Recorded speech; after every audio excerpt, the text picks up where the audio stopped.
বোকাজানৰ ছটাকৈ ইটা ভাটা স্থায়ীভাৱে বন্ধ কৰিলে প্ৰশাসনে। বোকাজান মহকুমাৰ প্ৰশাসনে ল'লে এক ডাঙৰ সিদ্ধান্ত।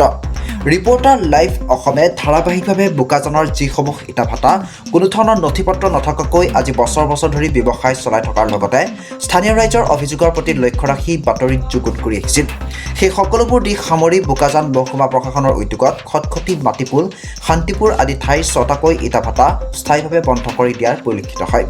প্ৰাইমেলি তেখেতসকল ইলিগেলি অপাৰেট কৰি আছিলে, কাৰো লাইচেঞ্চ নাছিলে গোটেইকেইটাৰে, যিকেইটা আমি চিল কৰিছোঁ, আৰু কিছুমান এপ্লাই কৰি থোৱা অৱস্থাতে আছে।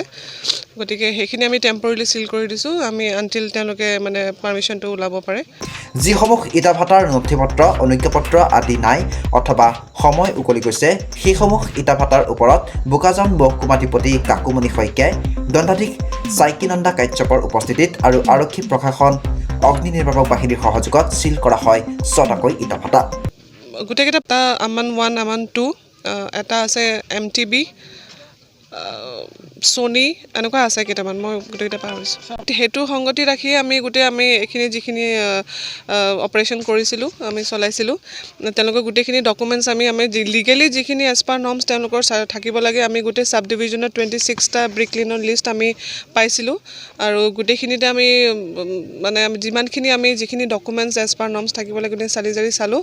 তাৰপিছত আমি তেওঁলোকে বহুতকেইটা ডকুমেণ্টছ আমাক প্ৰডিউচো কৰিলে, আমি ডেটো দিছিলোঁ তেওঁলোকক উইদিন লিমিটেড ডেজৰ ভিতৰত তেওঁলোকক ডকুমেণ্টছখিনি প্ৰডিউচ কৰিবলৈ। তাৰপিছত আমি ডিচিশ্যন ল'লোঁ, যিখিনি আমি ইলিগেল পালোঁ বা তেওঁলোকে ডকুমেণ্টছ জমা দিব নোৱাৰিলে, সেইখিনি আমি আজি চিল কৰিছোঁ। আজিৰ এই সিদ্ধান্তক স্থানীয় গাঁওবাসীৰ লগতে দল সংগঠনৰ কৰ্মীসকলে একেমুখে মহকুমা প্ৰশাসন, কাৰ্বি স্বায়ত্তশাসিত পৰিষদৰ লগতে অসম বিধানসভাৰ উপাধ্যক্ষ ডক্টৰ নুমল মানিকক ধন্যবাদ জ্ঞাপন কৰে। ইয়াৰ উপৰিও স্থানীয় গাঁওবাসীয়ে সংবাদ মাধ্যমৰ আগত উল্লেখ কৰে যে আৰু বাকী ইটা ভাটাসমূহৰো নথিপত্ৰসমূহ ভালদৰে নিৰীক্ষণ কৰি সঠিক সিদ্ধান্ত ল'বলৈ আহ্বান জনায়। বোকাজানৰ পৰা ত্ৰিদীপ গগৈ ৰিপৰ্টাৰ লাইভ অসম। আমি ধন্যবাদ দিওঁ, কেলৈ কি আমাৰ যোনটো 4টা গাঁৱৰ ৰাইজৰ যি এপিলটো তেওঁলোকে ইমান সোনকালে শুনি পেলানি, ইমান সোনকালে তেওঁলোকে ডিচিশ্যন লৈ পেলানি আজি 6টা ভাটা বন্ধৰ তেওঁলোকে ঘোষণা কৰি অলৰেডি আমাৰ ইয়াৰ চকুৰ আগতে তেওঁলোকে বন্ধ কৰি গৈ আছে। সেইটো কাৰণে আমি প্ৰশাসনক তথা কাৰ্বি আংলং অট'নমাছ কাউন্সিলকো আমি ধন্যবাদ দিছোঁ, আৰু লগতে এই অসমৰ যোনটো ডেপুটি স্পীকাৰ ছাৰ, তেওঁ এই কথাত বহুত সঁহাৰি জনাইছে। সেইটো কাৰণে তেওঁক আমি আপোনালোকৰ যোগেদি ধন্যবাদ জনাইছোঁ। আমি আপোনালোকৰ মাধ্যমেৰে এইটো কওঁ যে যিকেইটা ভাটা এতিয়া বন্ধ হোৱা নাই, তেওঁলোককো অতি সোনকালে তেওঁলোকৰ যোনটো ডকুমেণ্টছকেইটা আছে সেইকেইটা চালি জাৰি চাই পেলাই তেওঁলোকো বন্ধ কৰাৰ ব্যৱস্থাটো কৰি দিয়ক বুলি আমি আপোনালোকৰ যোগেদি এপিল কৰোঁ।